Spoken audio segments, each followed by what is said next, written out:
Now it's time for Movie Friends with your hosts Michelle and Seth.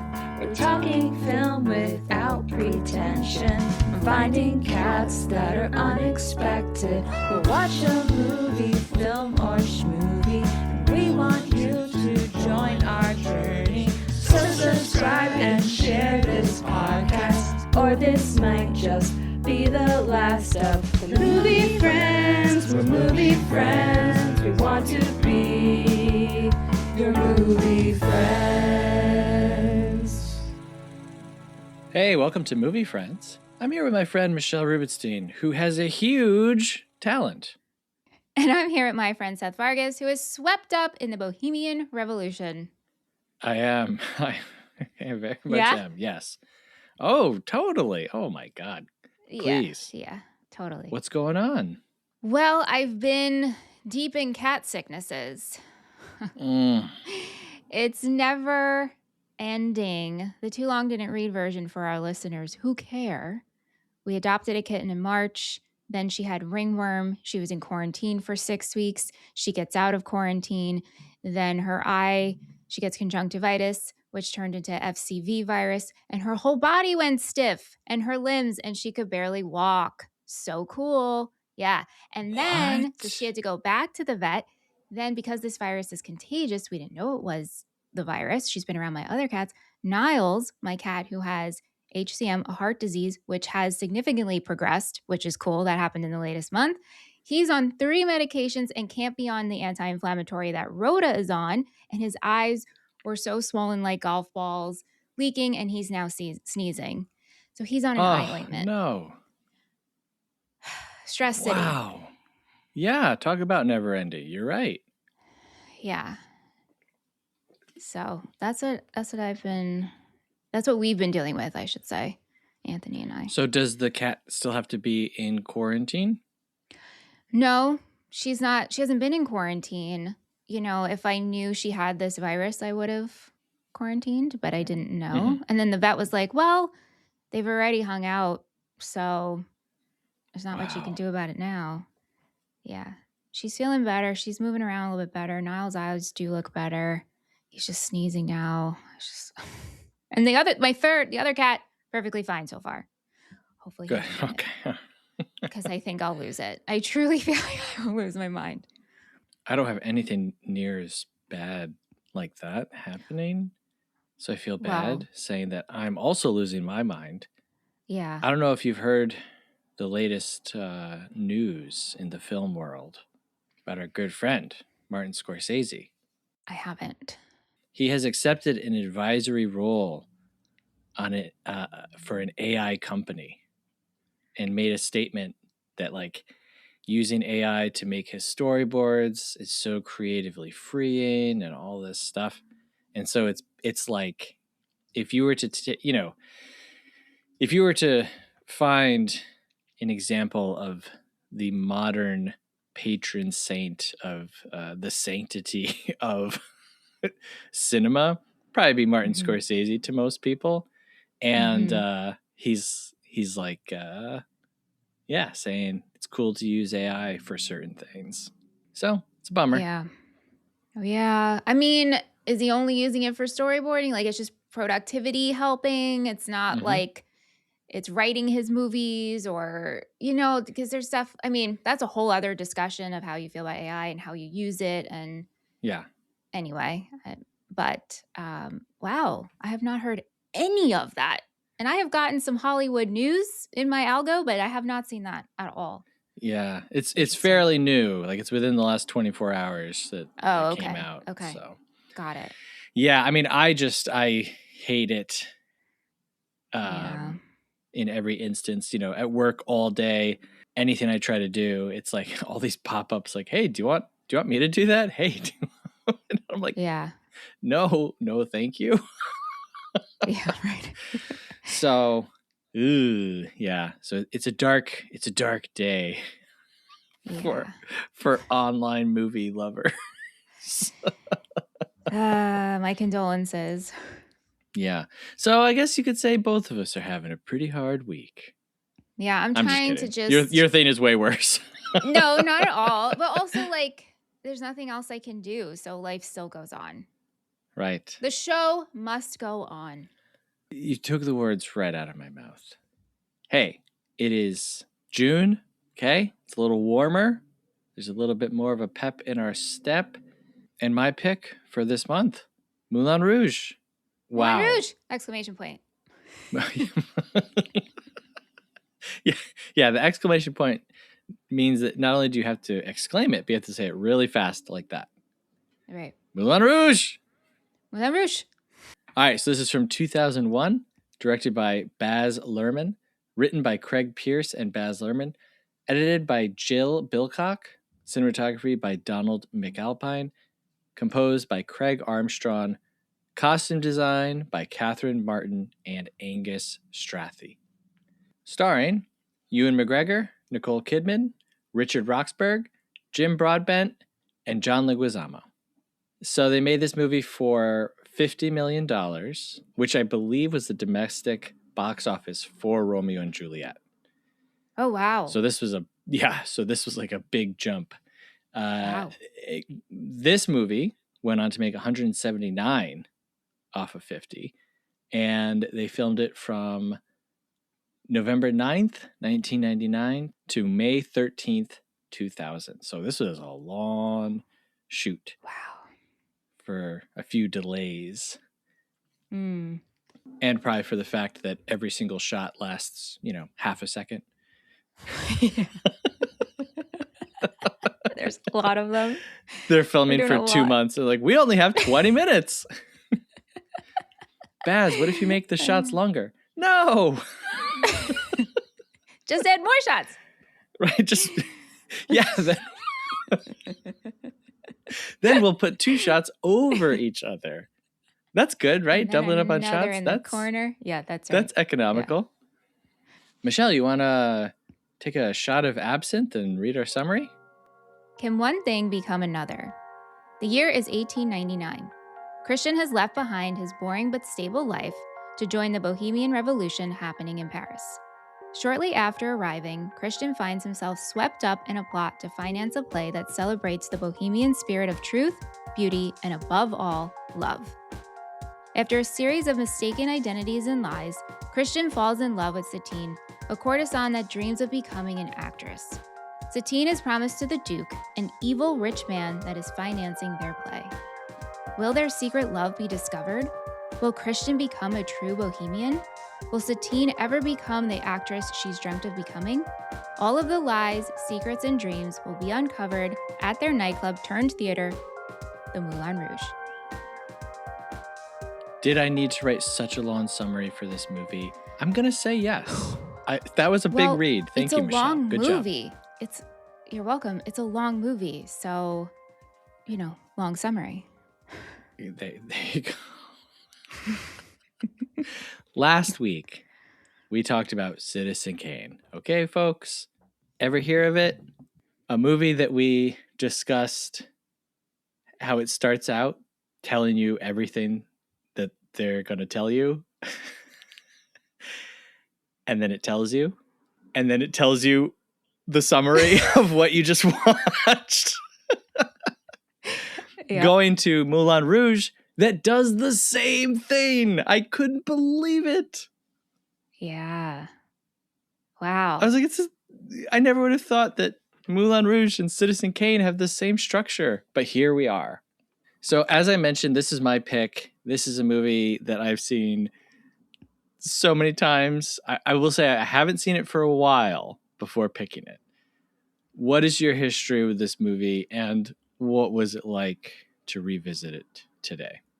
I cannot remember the first time I saw this. I don't know if I saw it in the theater. I don't know if this was just a DVD that we owned.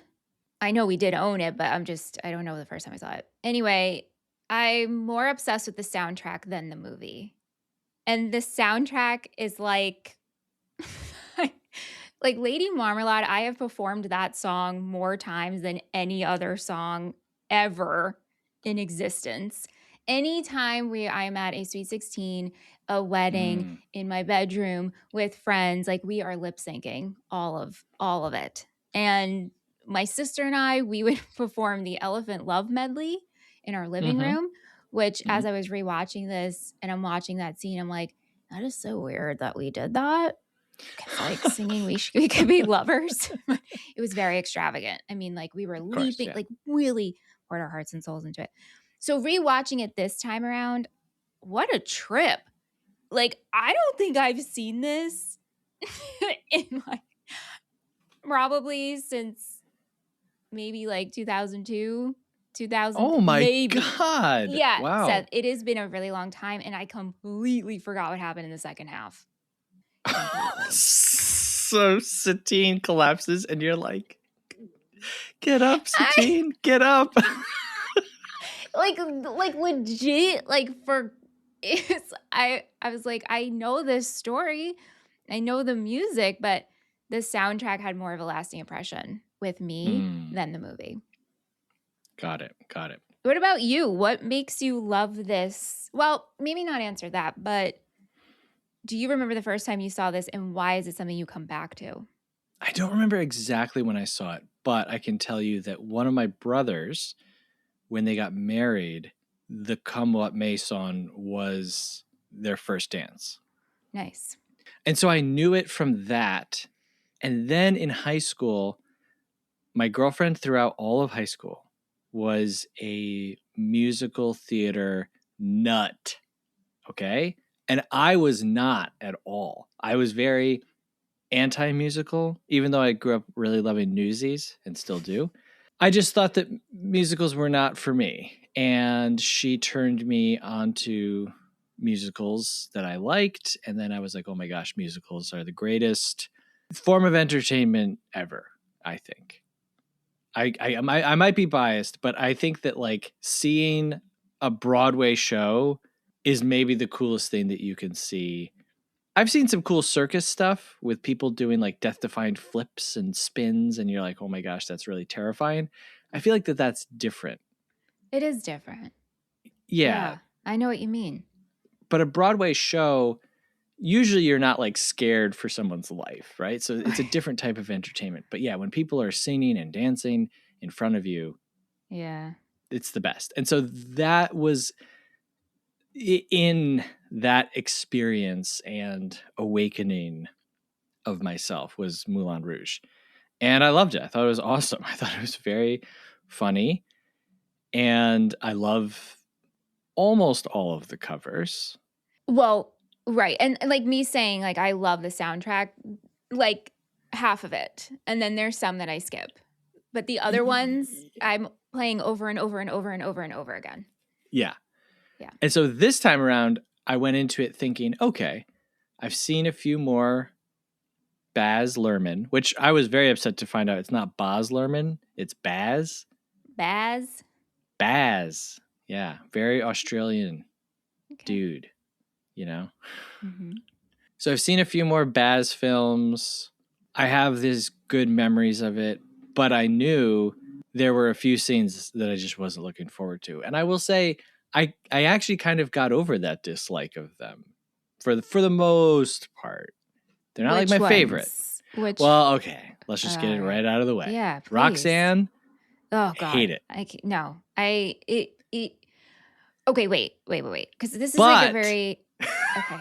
This time around, I hated it much less. I actually was like, okay, I can enjoy this more. I can enjoy this as part of the movie. I just thought it was insane that like everyone is sitting around knowing that Satine is with the Duke, and the dude gets up and he's like, you know what would make everyone feel better? If I sang a song about what's happening right now. So it took you that long to have that thought, even though that's the entire movie. What do you mean? I mean, Christian's like, let me sing you a song. And oh, no. I just mean like how crazy, like imagine yourself and like, you know that the person you love is off not wanting to have sex with an evil person. And that's what's happening. And then a guy stands up and he's like, let me tell you a story. It's like, whoa, this is not helpful right now. Anyway, I interrupted you on Roxanne. Go for it. No, while I like the tango of it all. I hate the song and the singing, and Yeah. his voice sounds like nails on a chalkboard, and it just went on for so long. It was Yeah. like painful to sit through. Yeah. I also don't love the song by the Police. Like, I don't love the Police's version. It's so funny because with the cats being sick, I have to make sure they're hydrated, and I've been giving them broth. And so I call it their broth break, and I sing it like broth break every day. It's the little things in life, guys. You have to drink up your soup now. Broth break.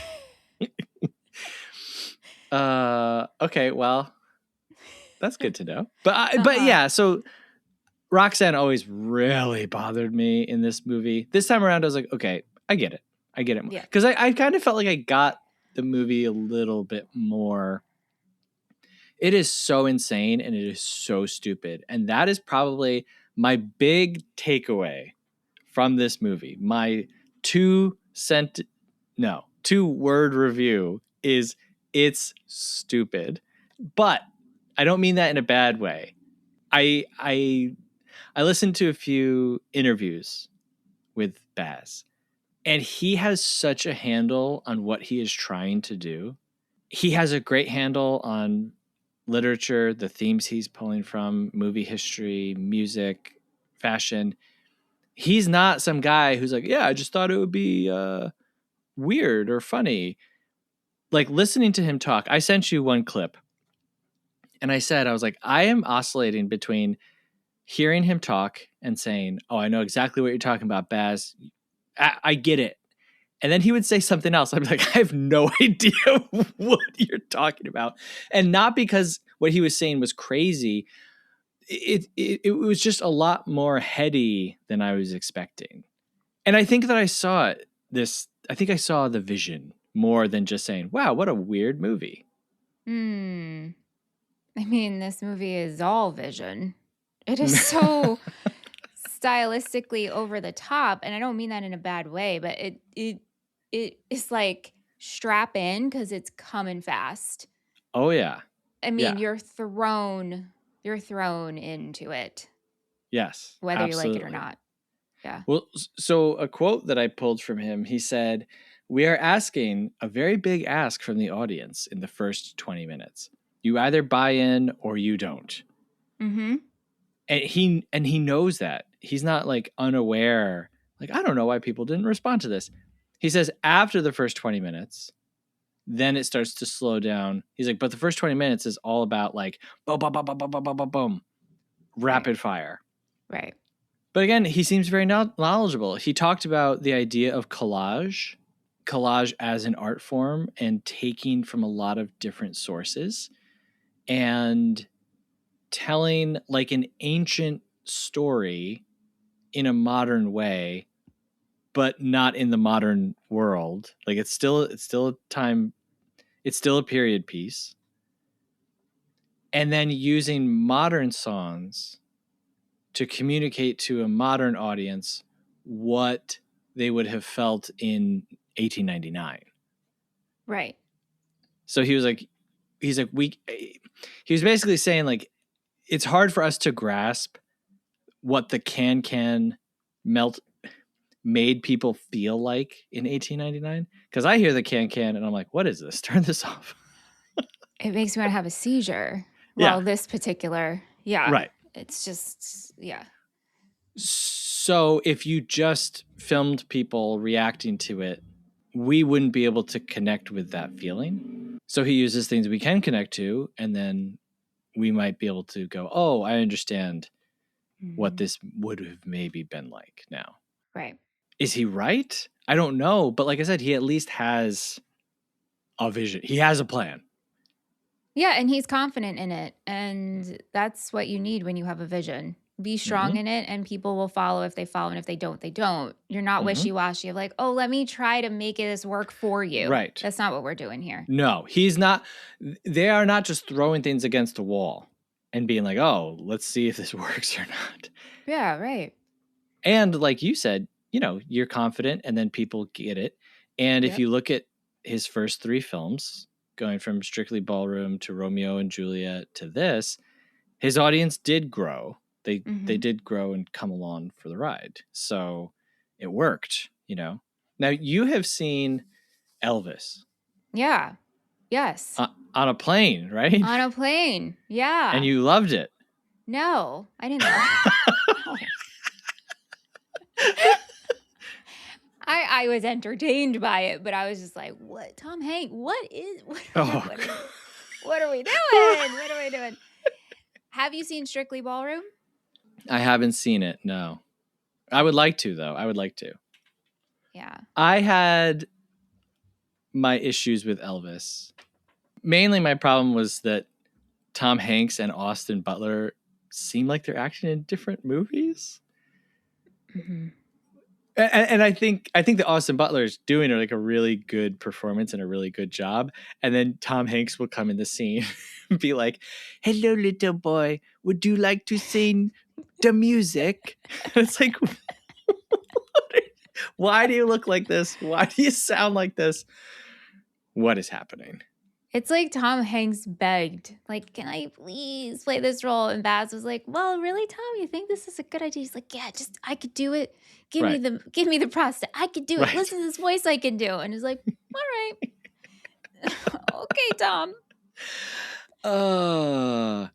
What was the trailer line from Tom Hanks? Was like, "We are the same, you and I." Yeah. We are orphan children reaching for eternity. It's like, what are you talking about? Okay, before we get into the specifics of the movie, I just want just a general, like, were you smiling? Were you annoyed? Because what I found from listening to other people talk about the movie and then reading through all of the reviews and everything is that it seems like exactly what Baz said. You either buy in or you do not. So for you this time, which side were you on? I'm in the buy-in side because I love the music and I know the music and I listen to the music on the reg. So seeing it again, I was very much into it. However, I feel it is too long and it does lose me. And by like an hour and a half, I'm like, please. And I'm over it. But then when it does end, I am emotionally invested. Sure. So it's just, like I said, when we get to Roxanne, I'm really like, okay, this is just, please end. This time around, I was really mindful of the segment of our show that we used to do, Cut, Edit, Keep. Yeah, I was also thinking about that too. And I was like, I don't know exactly what I would cut, but I agree with you that like it just seems to go on too long. I might trim. Trim. Yeah, trim. But what? Well, I think Roxanne could probably be a little shorter. Like a Virgin, don't love that. Gotta be honest with you. That's the second number that I don't love. But this time around, I was like, it is kind of funny to have Jim Broadbent. Sure. And I mean, God bless Jim Broadbent in this film. My God, he's going for it. I think everybody's going for it. Very true. Very true. I don't even want to ask if you have a favorite number because it's like, how could you have, how could it be anything other than Elephant Medley, come what may? Well, sure. But also Diamonds Are a Girl's Best Friend, Satine's entrance. I mean, that whole sequence is like really, also it's the beginning. You're being thrown into the world. I really, really think that might be my favorite number.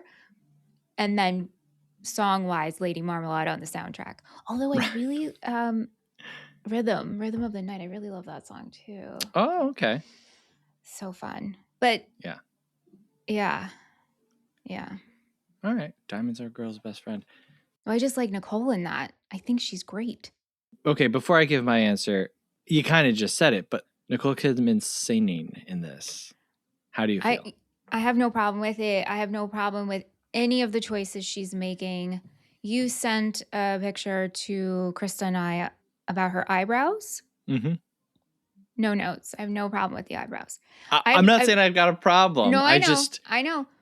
I had never seen eyebrows that go like extend to your temple. Yeah, I don't know. They kind of worked for me. I think she's really good in this.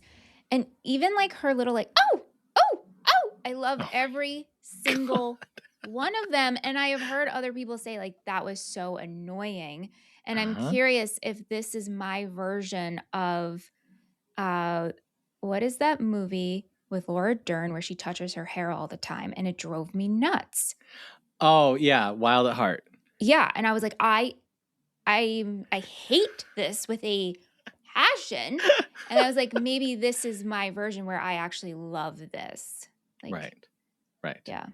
Wowie zowie, Nicole Kidman in this. Holy cow. My answer for favorite song, not counting the obvious one.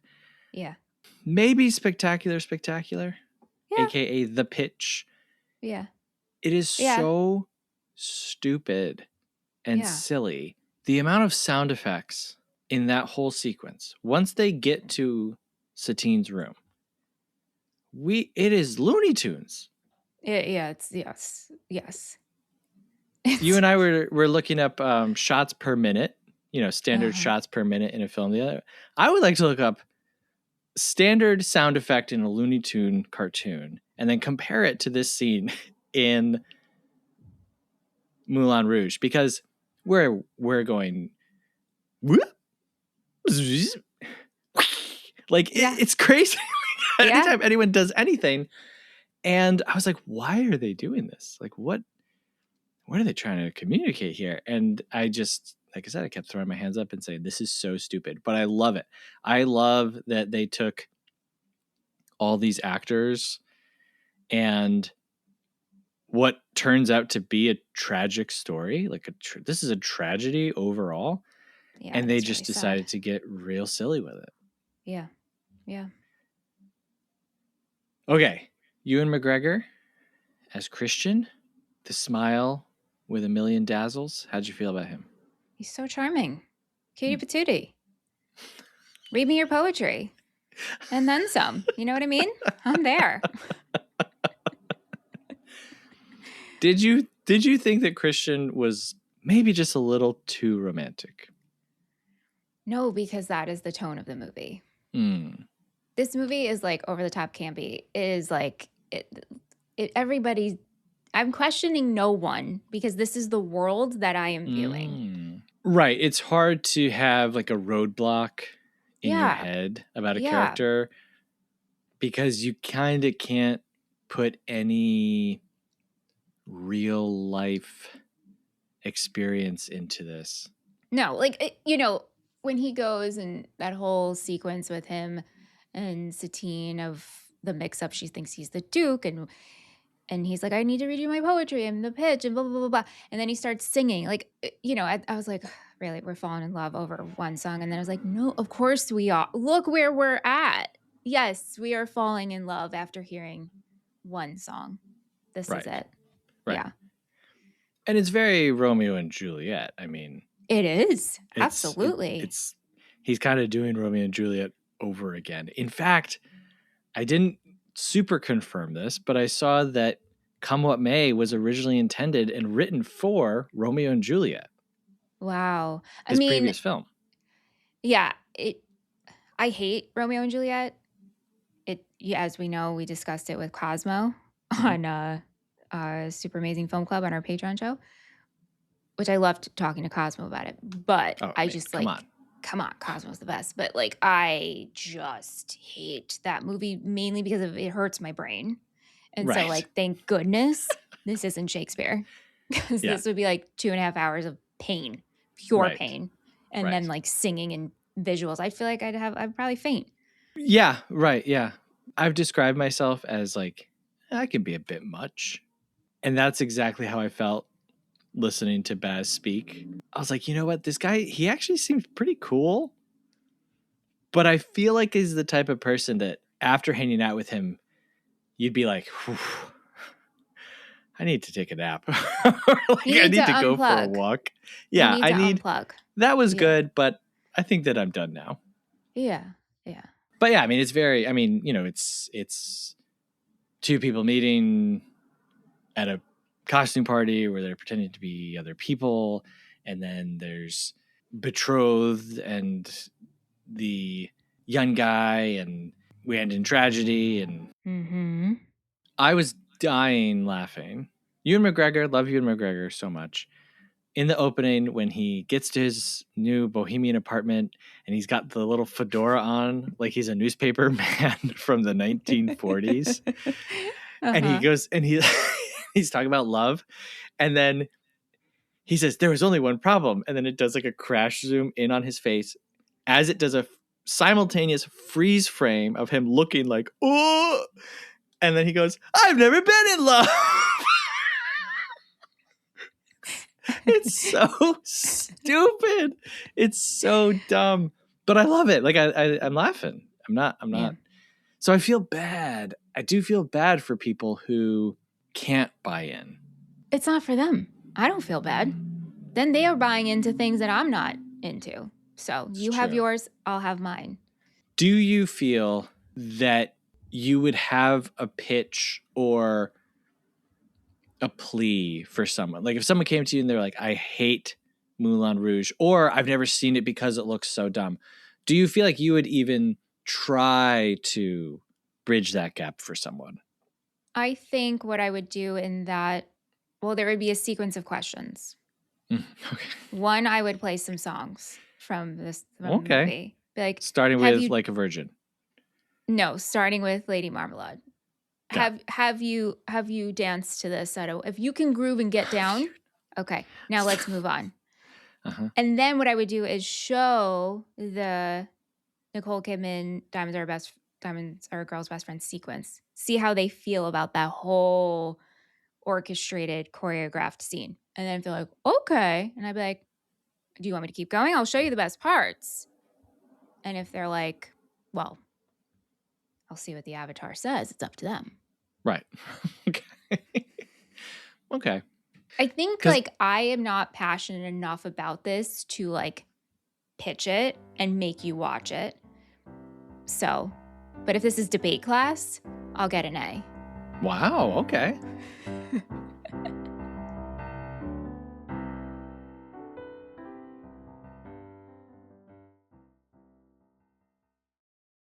What would be your pitch?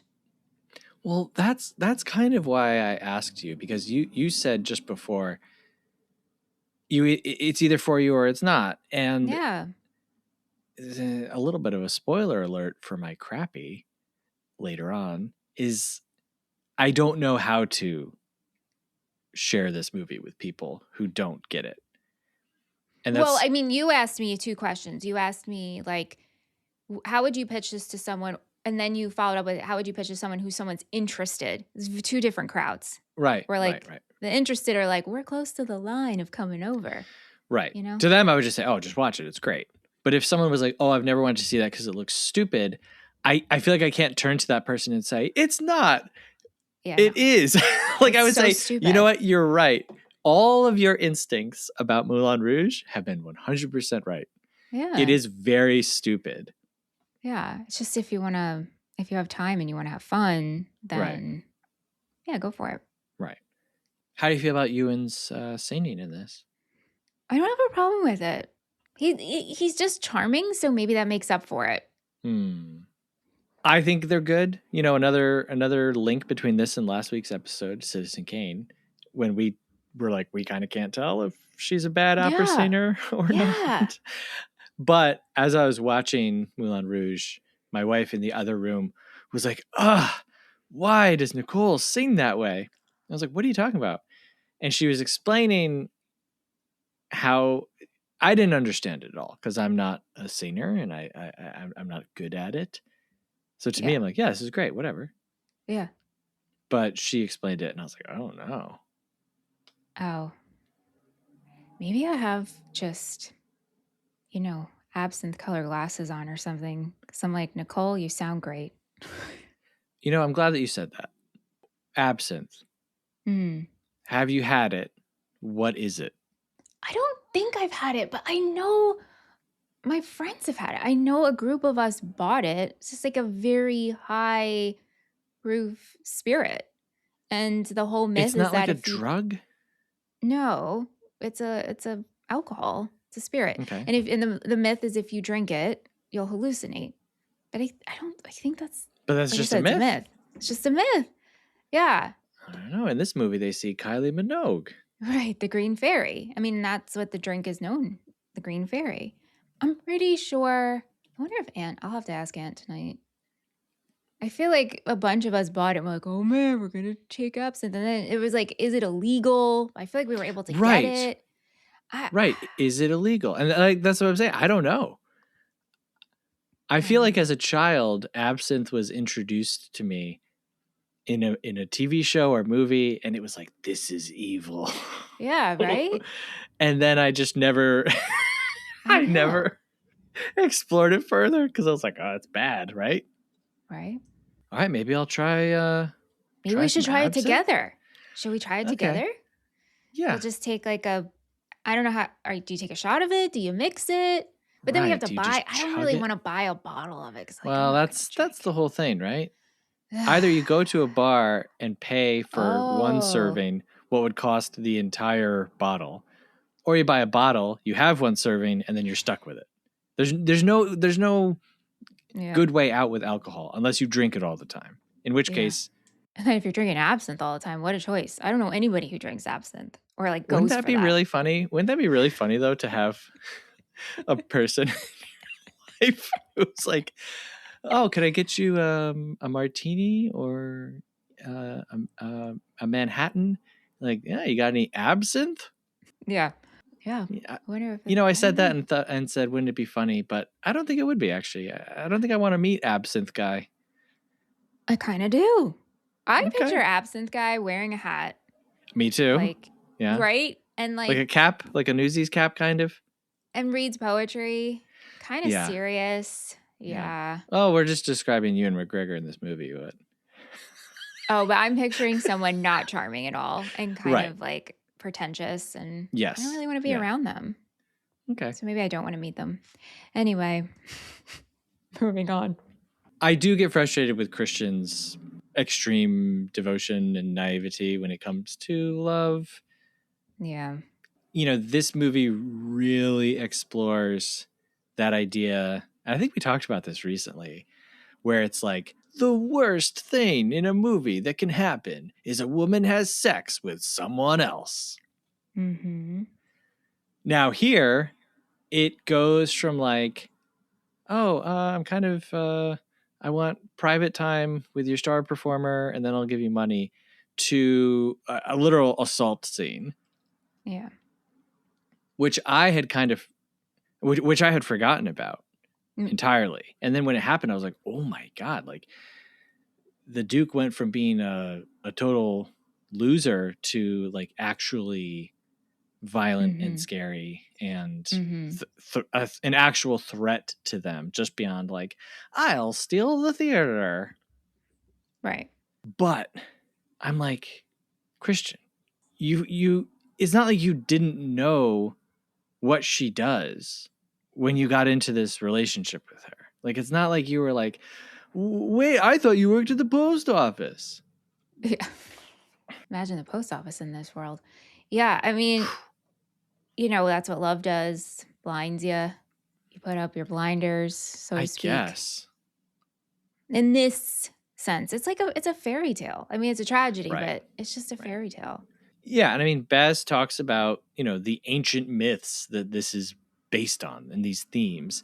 And you can't interrogate like an ancient text by our standards of today and expect everything to work out perfectly well. Right. Or to like pass all these tests that we have for like modern art. And once I heard him talk about that, everything made a lot more sense. Like, for example, you know, there's a lot of women in this movie, but it's not like there's a lot of female characters. Right.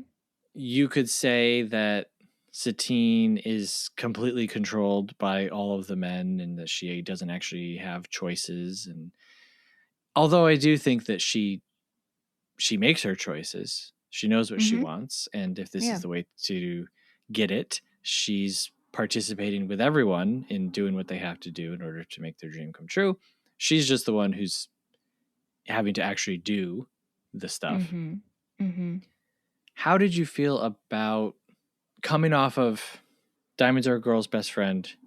She's performing and she's like killing it and everyone loves her, into her conversation with Ziegler where she's like, yeah, I'll finally be a real actress. Mm-hmm. Yeah, I mean, that's her goal. Right. Or what she thinks her goal is. But like, don't you feel like she kind of already is? Yeah, but under some kind of control. Mm-hmm. I mean, it feels like, is she doing these types of performances every night? So it's like, I want to do something with a little more substance. And I know later in the movie she yells at, is it Zidler? Harold Zidler? Yeah. Zidler. I thought it was Ziegler. She yells at Zidler and she's like, he loves me. You know, he loves me for me. And you have only ever told me that I'm worth what somebody's willing to pay for me and all that. So I think that that's good. I'm glad that she kind of comes around to that. But yeah. I just felt so bad for her because I was like, Satine, you are performing. You are kind of already doing the thing. You don't need to, put on the red light to just go somewhere else. Like find another, go audition That's all somewhere easier else. said than done. I know. I just wish that this fictional character had a better estimation of herself than she does. Anyway, we've been talking about her, but Nicole Kidman as Satine. What are your thoughts? Yeah, love her. Love everything she's doing. Love her singing. Love every choice. Love the eyebrows. The only question I have is she has consumption. Correct. How come nobody else has consumption? Right. So I looked up how you get tuberculosis. Yes. And it says you get it by breathing in the water molecules that are put out into the air. So you have a high risk of getting it if you live with a person or if you work with a person. But then it says you can't get it by kissing. What? That's what it said. What if you kissed and then kissed?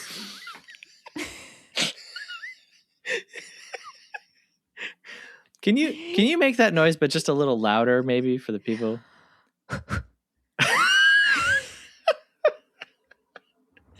So I mean, I guess Satine would have to be breathing into Christian's mouth. I don't like if you kiss and then you talk and then you kiss again. And I guess you could say, well, they didn't get it through kissing, got it through when we were talking. Come on. Right. But like we are working with these people and we are in close quarters. Close quarters. Is everybody getting it and dying? Right. Is that Moulin Rouge too? Moulin Rouge the consumption. to tuberculosis. There you go. I guess not. I guess like the water droplets. All right. Everyone put your hats on. It's another session of Seth and Michelle try to figure something out when we don't know anything about how anything works. I guess the water droplets that are in your breath that go into the air aren't from your spit, but maybe it's from like the moisture in your lungs. Like, but even if you were making out with a lover, we're going to have pillow talk. I mean, who else are you making out with? Well, Satine, they're not lovers. Well, that's true. Okay, yeah. I was thinking of myself when you said that. I was like, of course I'd only be making out with my lovers. I'm thinking for her. I'm thinking but for right, her. right. Yes, her and Christian are, we see them occupying the same space. I mean, listen, we don't know if everybody else gets it. We don't. They could. They could. It's just that's the one part where I'm like, I understand like the tragedy of this, but also logistically. Right. So Kidman broke her rib twice during production. She also smashed up her knee. She fell during the Diamonds Are a Girl's Best Friend sequence. Mm. So they had to delay shooting a few times. In addition to that, Baz's dad passed away the first day of filming. Oh my gosh. It's terrible. How do you Yeah. what do you even do? Yeah. And then the Wow. film is dedicated to him. Yeah.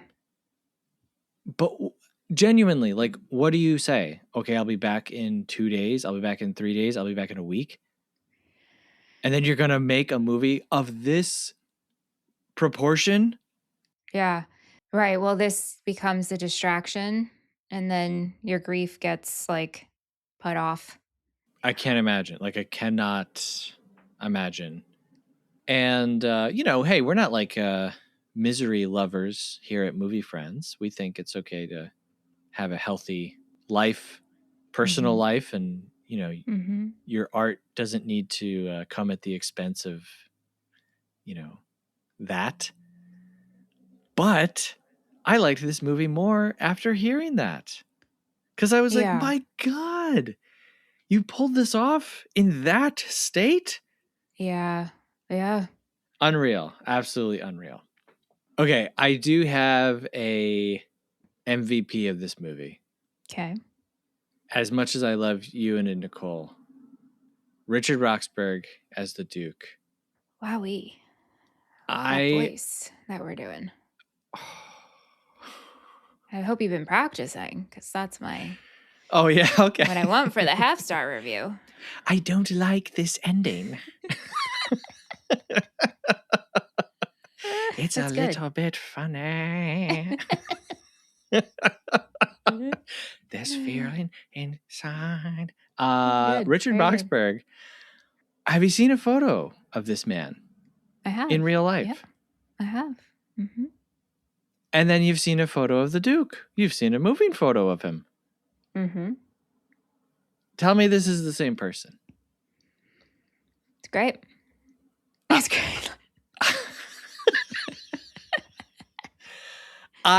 I look at photos of him and then this character side by side, and I'm like, no, it cannot be. It can't be. These are two separate people. You refuse to believe it. You refuse. My brain can't make sense of it. Can't. Yeah. Because I think as the Duke, he is like the least attractive person in like body, soul, and spirit. Yep. I'm looking him up as you speak. Yes. And then Richard Roxburgh, as a normal guy, you're like, wow, that is a leading Hollywood face. Handsome guy. And then all you do is you put a little mustache on and talk like this. And the hair.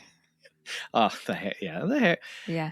But like, what a great job from the makeup and hairstyling team, and knowing like less is more. I think this is like a great example of like less is more makeup and hair design to completely transform. I mean, am I off base? Am I crazy? You are not. Nope, not at all. Because it's very simple. Very simple. So I love everything about this guy. I mean, I hate him, obviously. Like, sure. Yeah. But he's such a good character. Oh, yeah. He's such a little dip. When he's talking to Zittler and he's like scrunching the hat on his lap, and like he's like about to have a heart attack because he's thinking about either having a night with Satine or other people and it's like he's like so like overwhelmed and like sweating and disgusting. Oh God, horrible person. So we like stories within stories, you and I. Mm-hmm. Did you think this was like too much? Well, what part? I mean, just that it's like, hey, we're making a play right under your nose about what we're doing right under your nose. Not really. No, because it was like the main source of conflict in front of the Duke's eyes. Like we needed this. Yeah. It worked for me. I had to laugh this time around thinking about like movie producers and Baz Luhrmann being like, you know what my next movie's going to be about? the lies that artists tell to rich people in order to make them feel good about themselves so that they can use their money to put out their, and I use this term affectionately, propaganda. Yeah, for sure. Like the line during Spectacular when they're like, and in addition to your fee, you'll be involved creatively or artistically. And I laughed. I was like, that is so funny. Yeah. I also thought about you and me because, you know, we have projects that we do. Would you ever, because we take the do-it-yourself route in everything we do. Could you imagine a scenario where you and I are like pitching to a producer or a network or a studio to be like, okay, here's the plan. Give us $50 million and here's what we'll do. I can't. I can't either. Oh, I can't. I can't either. And I was like, genuinely, okay, Zitler, you have this cabaret show, or I don't even know if this is cabaret. Yeah. Like, I don't know if that's the right term, right? Right. But you have this multifaceted show involving dancers and high wire acts, and you have people coming. Why don't you just put on spectacular yourself? Like, did they need the money just for the seats? I know. It's such a good question because I'm like, we're doing extravagant things. But then I'm like, are these things actually this extravagant or are we just hallucinating from the absinthe? A very good question, or at least a question that I think should be pondered, is how much of this is Christian's reality as he is telling the story? Do I think everything happens? Yes, but it's surreal. They're like dancing with the moon. The moon is singing to them. Exactly. Right. Yeah. And before the absinthe and after, he's just a guy in his apartment. Mm-hmm. This isn't a fantastical world. It's the world of the Moulin Rouge that is right. All of this stuff. Right. Yeah. So yeah, I was like, I don't get this. If they ran a show but no one was coming, or they only had like 3 performers, but you're employing a lot of people here. Or maybe they're just trying to bring in a different audience. I don't know. I guess so, but it was like, okay, so charge like, I don't know, charge a little bit more, save your money for a year, and then buy your own seats. And then you don't risk losing the theater and having your lead actress have to have sex with your producer. Like, yeah. Yeah. Yeah. Or is it not legitimate enough? Like having the Duke's name attached to it makes it legitimate instead of it being. But we don't see any of that. Like, we don't see. No, I know. Anything beyond, we need money. Here's how we're going to get our money. And I'm like, Zitler, baby, you got men marching in here. Charge them their caps. Yeah. How much are you charging to get in? $10? Charge them 11. Yeah. Save your money for a year. I don't know. We needed the Duke's backing. We just needed the Duke. Right. And that's, like you said, we kind of can't really we cannot pick this movie apart because it's a fairy tale. It's a fairy tale. Yeah. Right. The Duke doesn't even have a name. His name is just the Duke. And they are archetypes. They are caricatures, these characters. Yes. The woman, the woman who's fated to die. Yep. The idealistic young man who believes that love is his sword and shield. Like, you're not going to pull these people apart. No. But he is going to tell a story that he talks about, like, universal feelings, universal ideas and themes that predate, modern experience. And that's what this is. So yeah, we're not gonna. It's like if someone made a movie and they're like, it's kind of like a David and Goliath story, right? We wouldn't be like, okay, but Right. Goliath, Right. just go get a few more guys and it's a fair fight. It's like, okay, but that's not what this type of story is. It's not in the cards.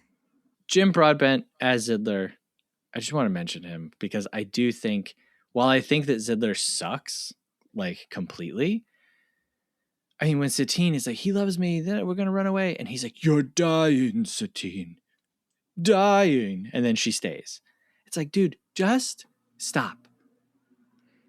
He's got a business. I mean, I'm not saying he doesn't suck. He does care about her, but also it's like the livelihood of him and his place. Also, how does she not know she's not dying? You're coughing up blood. But you're already successful. I know, but clearly we're not. Somehow, I don't know. Maybe the Duke could like cause rumors. I don't know what the Duke could do. I just wish there was more more camaraderie among the crew to be like, this is our plan. This is why we're doing it this way. Satine, we all love and worship you for like sacrificing your life so that we can become a real theater that puts on plays instead of our cabaret show. But there's just not, like, the only time you get that is with the two of them during the number while they're like behind all the ladies' dresses. And I just want more of that. I want more motivation and like clear direction as to like what's happening, because like I said, the way that we get it now, it's like, this doesn't make any sense. No, it's very messy. Jim Broadbent did not do all of the main singing.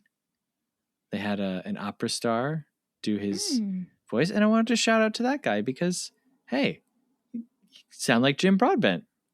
Yeah, good job. Yeah. I love like the costumes and makeup in this. Mm-hmm. And I think Zidler like might be my favorite costume. It's a really good look. It's a crazy look. Now, we just talked about Tom Hanks and Elvis and like the fat suit that they had him wear. This feels more right because it's not like a real world. Does that make sense? Exactly. Yes, exactly. This is very stylized. Not to say Elvis wasn't, but it's like I don't even want to say it's a period piece. It kind of is. It feels like circus. It feels cabaret. It makes sense. It makes sense. Yeah. It's a world where the moon sings along with you. Right. So having Jim Broadbent, with this like inflatable suit close to it, like that look, and then like the mustache and like the super rosy cheeks, it's like evil Santa Claus. It looks in like the Master of Ceremonies. Like this, this makes sense. Right. Yeah. Which I mean, of course, there's no way on the planet, Baz had directed stage, plays and musicals and stuff before he gets into filmmaking. And so there's no way that he's not aware of cabaret. If we look at Cabaret, folks, if you haven't seen Cabaret, the stage show or the movie, I'm sorry, but we have, and we did an episode on it. You can go back and listen to it. But even if we look at Cabaret, like there's pretty similar themes here. Oh yeah. Yeah. You have the artist who has dreams and all that jazz. And all that jazz, yeah. Wow. Talk about a triple feature. Okay, if you had to do a triple feature of Cabaret, Moulin Rouge, and all that jazz, what order would you play them in? Probably Cabaret, all that jazz, Moulin Rouge. I think I would do Cabaret, let people settle in, Moulin Rouge, let people have fun, and then all that jazz and take all their fun away from them. I mean, this one doesn't end in good fun either. No. And but I see what you mean. Yeah. You could have a signature drink with each film. Yeah. So the first one is the Hainover egg and Worcestershire in a toothpaste cup.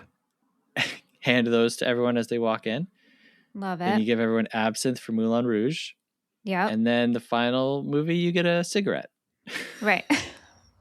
You get a cigarette and we'll spray you in the face so it feels like you're smoking in the shower. Like Bob Fosse. It's so funny. Yeah. Oh my God. We already kind of mentioned it, but just the editing in this movie is insane. I can't even imagine, to be honest with you. It feels crazy, like a crazy person. Chaotic. This Absolutely. movie has ADD. It's like Yeah. ADD made this. Yes. And I joked about it earlier, but like, can you imagine how much footage you have to shoot to cut down? There's a scene when Zidler is talking to everyone, and then like a wrecking ball crashes through the window, and then he pops back up completely covered in like dust and like white makeup, and he says, the show must go on. And it takes like half a second. And I was like, how long was Jim Broadbent in the makeup chair for this, for half a second? And that's just one scene and one moment from one scene. And it's like, I can't imagine how much footage they shot for this. Yeah. Do you like the little guy in the opening? The conductor? Yeah, I do. And I like the way that was how he closed too. I like it. Mm-hmm. Yeah. I get full body chills. Ewan McGregor singing "We Should Be Lovers."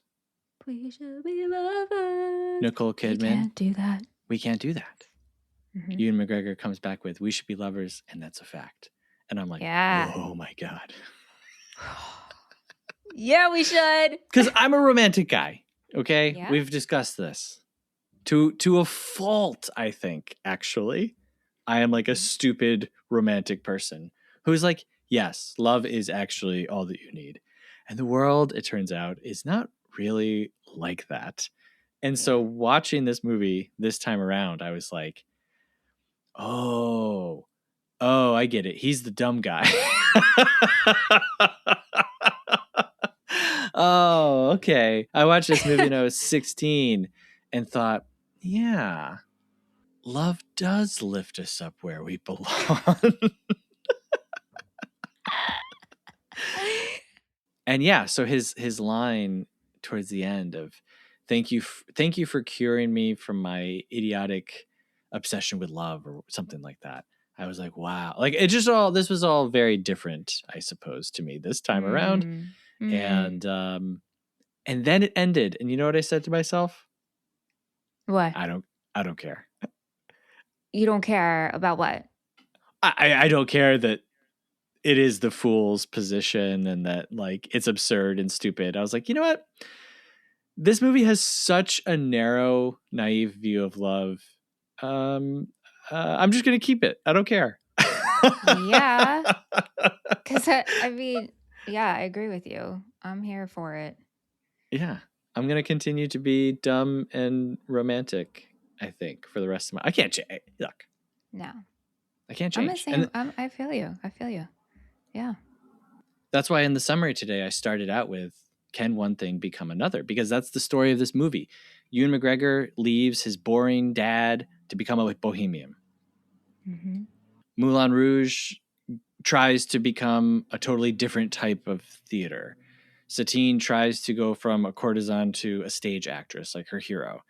The Duke tries to, look, the Duke, horrible person, bad character, assault, murder, all that stuff. Not that he's good in any way. The one credit that I'll give to him is he is like interested in creative endeavors. He is, yeah. And so he was promised something. So, right. And yeah. Can a dude like that become an artist? Mm-hmm. And I think that what the movie says is like, no, like not really. Like no one really gets what they set out to become, except for maybe Christian, who, he grew a beard in a year. He's bohemian now. And he did write a story, whether that story was the story he thought he was going to write. Absolutely. Yeah.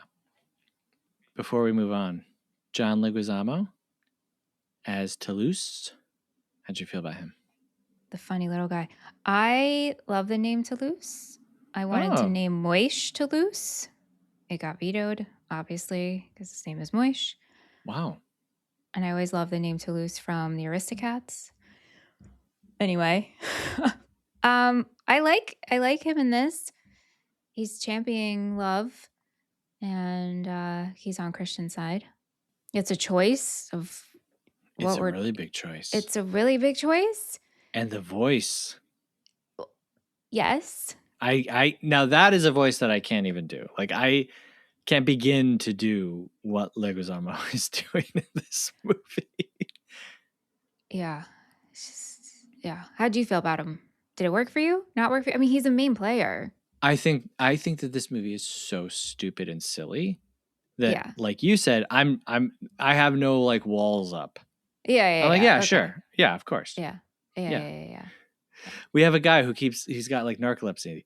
And one of the times when he falls asleep, his eyes go cross-eyed and there's like a boing, boing, boing, boing, and then he falls back on the bed. And it's like, so, if that's the movie I'm watching, I can't really Right. This is like if we sat around talking about like Attack of the Killer Tomatoes in a serious way. Right. It's like that, I think, is the level genuinely. And we love Attack of the Killer Tomatoes. We do. Yeah. Folks, if you haven't listened to our episode, I just want to toot our own horn here. We have such a varied catalog of episodes. It's pretty ridiculous. It is. There's a few times where it is kind of hard to tell what he's saying. So I had to put on the subtitles, but yeah. I forgot one of my favorite lines when the Duke is with Satine in the room and Christian is hiding, and then the Duke walks out, and then they go into the bed, and then the Duke walks back in, sees them in bed, and says, "Foul play."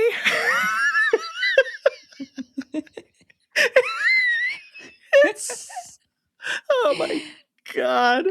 It's just a stupid little throwaway moment, but Richard Roxburgh, God, he delivers on all of these lines. Oh. Because she doesn't love you. Him. She doesn't love him. Another way I feel bad for Satine is like her solo song, One Day I'll Fly Away. She's just dreaming of like escape and a different life, more agency for herself. And Ewan McGregor is still just singing about like love. And it's just so sad that the two different things that people dream of, because one person already has that. He's free. He can go and do what he pleases. He's moved away. He's living his One Day I'll Fly Away. Right. Yeah. Where she's on the other side of it. And then later on, I don't want to lie anymore. We'll leave tonight. But the show and this commitment. Yeah.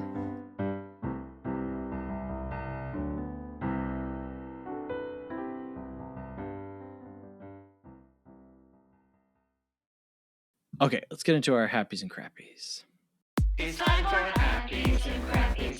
Happies and crappies. It's time for happies and crappies. Happies and crappies. My happy is how stupid this movie is.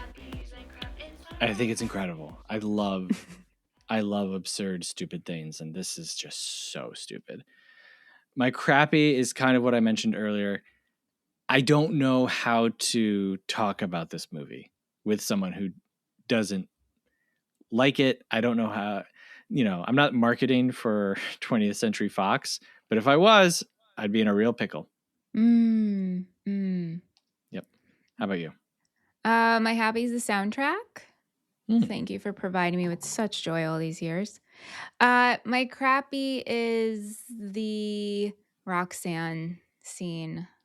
Even though I get it for the story purposes, I just don't like that rendition of the song.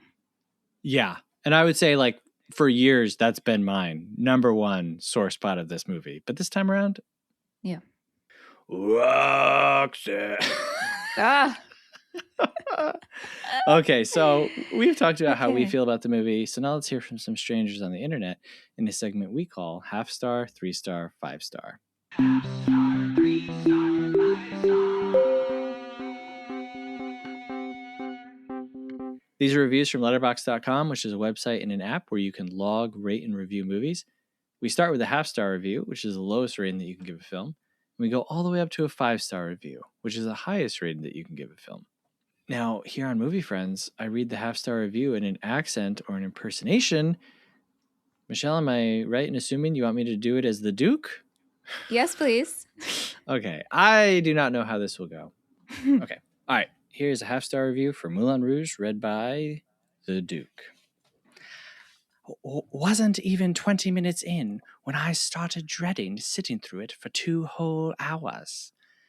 I love a good musical, but God, the auto-tune was killing me. They butchered Diamonds Are a Girl's Best Friend, not once, but twice. Hand over mouth, OMFG. The music genre mashups were sort of kind of very terrible. The entire movie felt like a bad play, and the references to famous actors and musicals felt so forced and out of place, plus the editing was dizzying. Very good, though. Very good, Duke, Seth. No, thank you very much. The editing was dizzying. Okay, Yes, I the editing understand. was dizzying. Totally. Yes, I mean, yes, it's you so got chaotic. me. You got me on that, man. The music genre mashups were sort of kind of very terrible. I mean, I think we're cramming a lot. Like the mashups are just like mash up. right. Maybe we could have done 2 at the same time instead of like 3. But yeah. Yeah, I'm into it. Yeah. I mean, Yeah. Yeah. Okay, 3-star review says, I can see why some people really love this one.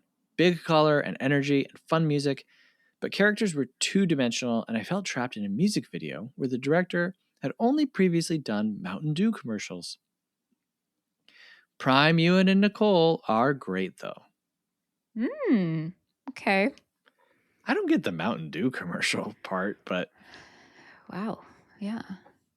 All right, 5-star review says, the costumes, direction, sets, performances, everything in this film is gorgeous and over the top in what remains the best jukebox musical ever made so far. An unapologetic, crazy, romantic, and generous film that sucks you in its flamboyant world or annoys the hell out of you. There's no in between. I was personally immediately charmed by Baz Luhrmann's style, and it's one of those films I'm never tired of watching. I would say I'm not immediately charmed. Like, I really have to get into the rhythm of this movie. I'm already charmed, right off the bat. Yeah. It just loses me. The charm does not stay. The charm wears off, right? Yeah, the charm wears off. All right, what did Roger Ebert say? Ebert, I wonder what you thought about this. Hey, folks, remember, you can send us a voicemail of you doing your very own Roger Ebert jingle. It can be whatever you want. We don't care. We should mash them up. Oh, my God. Ebert mash. What do you think Ebert rated this movie? Oh, gosh. Are we having a good time? Are we in a bad mood? I'm going to say 2.5. 3.5 out of 4. Wow, we had a good time. Yes. So the quote from his review that I pulled says, the film is constructed like the fevered snapshots created by your imagination before an anticipated erotic encounter. It doesn't depend on dialogue or situation, but on the way you imagine a fantasy object first from one angle and then another. Satine, the heroine, is not so much in dramatic situations as in poses, in postcards for the yearning mind. The movie is about how we imagine its world. It is perfectly appropriate that it was filmed on sound stages in Australia. Paris has always existed best in the minds of its admirers. Smart guy. Very nice. Yeah. Okay, so we rate things as a movie, schmovie, or a film. We rate it 1 through 5 stars and give our thoughts on the runtime, if we recommend it or not, and we give a shout out to whatever part of the film's practical filmmaking stood out to us. Now, before we record each episode, we write down a guess of what the other host will rate the film. And every time we guess correctly, we get to add a point to our tattoo tally. Whoever has the most points at the end of 2026 gets to pick a tattoo for the other host that they will then get tattooed on them without knowing what it is first. Michelle, guess away. Okay. For you, I wrote down 4-star movie. Yeah, pretty much. Oh! Now Woo! I want to say like 4.5-star movie, but I And just why can't you? can't. I just can't. I can't. Yeah. I want during my second watch of this, I was like, I want to say this is a 5-star movie. Like this is insane. But But when I think when I come to the end, like you, I just feel done. Yeah. Yeah. Yeah. Ewan holding her and crying so hard. It's like I should be feeling like so much more than I am, but I think I feel a little tired. Yeah. Yeah. But yes, very good. Hey, you are on. I don't think that you've missed for like 4 weeks now. Pretty cool. So yeah, that's my thoughts on the runtime. I want to recommend this to everyone, and I want everyone to love it. But if you don't love it, I kind of just don't want to know, and that's why I'm afraid to recommend it and stick up for it, because it's a big ask. Yeah. If the director is saying that, yeah. Can you imagine getting up in front of people and being like, "Come see my new movie. Look, it's really hard to get into in the first 20 minutes." You know what I mean? Like that's the opposite of what a studio wants to hear. They want you to hook people, but this is kind of it's challenging you first. It's like daring you to be like it's also movie. like I understand that and that thought process, but also to me, like it's so flashy and fast that like this type of getting into works better for me than like I have to get through the first 20 minutes of like a really slow, boring. I'm not describing this right, but no, you are. No, I understand I understand what you're saying. Like it's not asking you to do something while also not entertaining you. Yes, it's very entertaining. Yeah, it's putting on a big show. It's a show. It's a show. Yeah. And then as far as practical filmmaking, I got to give it to the costumes in the movie. The costumes are really incredible. Okay, I think after talking to you now, because I got to tell you, I picked this, and then as I was watching, I was like, kind of like what you just said for Ebert. I was like, is Michelle going to be in a good mood? Is this going to be like too much? Like, you know, oh God. I said 3.5 movie. Yeah. So this is hard. And I feel like I should just give it to you because to me, it's like 3.8. It's like not quite 4, but it's so much more than 3.5. But for the sake of our show, like it's not quite 4 for me, but it's more than 3.5. So it's kind of like how you want it to be 4.5, 5. Right. But yeah, I am recommending this because I do think it's a lot of fun. The runtime though is too long for me. Yeah. And as far as like the practical filmmaking, like yes, I love the costuming, but also what I've read, and hope maybe you can confirm this for me, but Nicole Kidman's entrance was stunt free. She did that all herself. She did not want to use a stunt double. I believe so. I also cannot confirm that because I didn't look that up in particular. Yeah. So I'm very impressed with that. Hey, if you're very impressed with us, we'd love it if you give us a rating and review wherever you are listening. Hey, does your podcast player allow for comments? Does it allow for rating individual episodes, just a show overall, a review? Look, folks, we are just trying to find a Duke of our own, okay? We're trying to find someone to come in and save this mess of a show.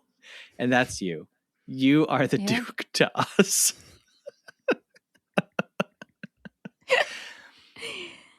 And the way that you can help us, hey, give us a rating, give us a review. I don't know, maybe share this with your friends. You got a friend who loves Moulin Rouge? Tell them, hey, I thought of you. It means a lot to people when you say, I thought of you, you know? So true. And you can be that for your Moulin Rouge friend, okay? You can also send us an email, moviefriendspodcast@gmail.com. Let us know what you thought about Moulin Rouge, about Richard Roxburgh, about if Zidler was just a really bad businessman and didn't realize that they were already making as much money as they possibly could. Let us know. Show us the books. I'm sorry, but if I'm Satine, that's the first thing I'm saying. If I'm Christian, that's the first thing I'm saying. They're like, oh, we have to do this big ruse. Like, I'd be like, you know what? Guys, I know I'm new here, you know, but I kind of was here last night and it seemed like you were really cooking. Yeah. No. We're all in the poorhouse. Oh, okay. Hey, you can also support the show, patreon.com/moviefriendspodcast. What is Patreon? Well, it's a website. You go on it, you find our podcast, you sign up, okay? It's a monthly subscription. It's automatic. You don't even notice it, folks, all right? You go to bed one night, you wake up the next day, $5 is missing. Come on. Who even knows that? You know what I mean? You get access to our additional episodes and series, our patron-only Discord. You get to vote on upcoming episodes every month.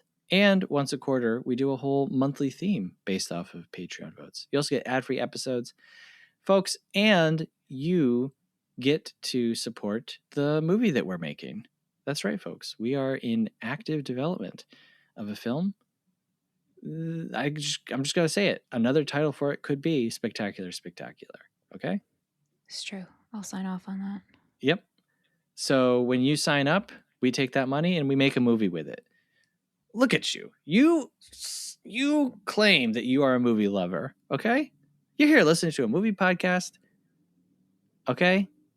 Put your money where our mouth is, all right? Now you're getting nasty. I think we lost them. Better luck next time, champ. Prove that you're a real film lover, okay? Wow, threats. Opportunities. Appreciation. That's right. Other word. Mm-hmm.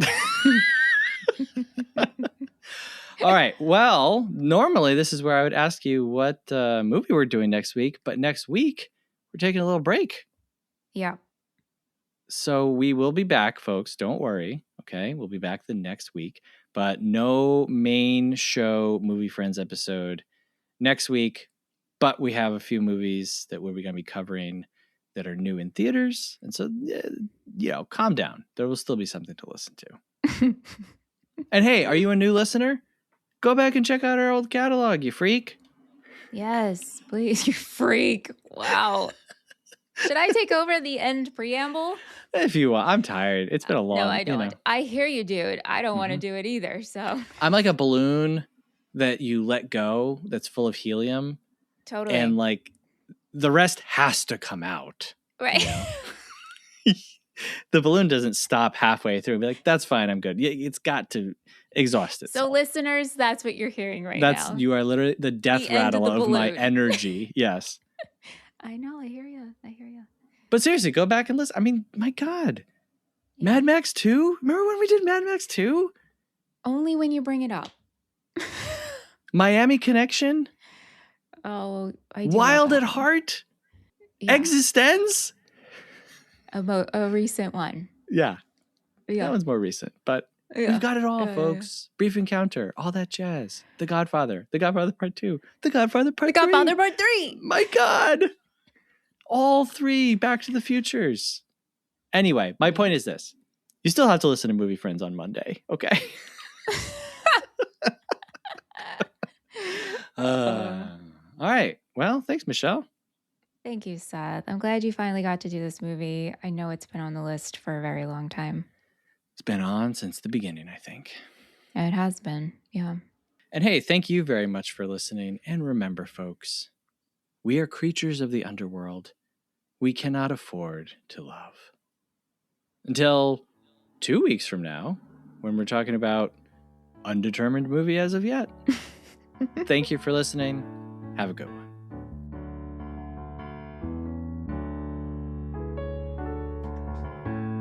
Movie Friends is produced by Seth Vargas and Michelle Rubenstein. Theme music by Jean-Marie Vargas.